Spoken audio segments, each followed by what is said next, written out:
әйел адамдарға айтамын, бала туу керек.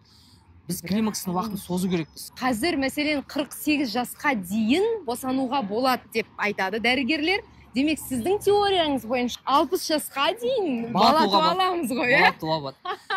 Қазір көбісі айтуы мүмкін, ой, бала туып көріңіз өзіңіз. Қаншалықты. Егер де әйел адам дефицитпен солай жүріп, мысалы қалқанша без гипотериозда жүрген, мына бүйрексті бездері әбден шаршаған болып, егер бала туа беретін болса, әрине ол керісінше зиян әйел адамға.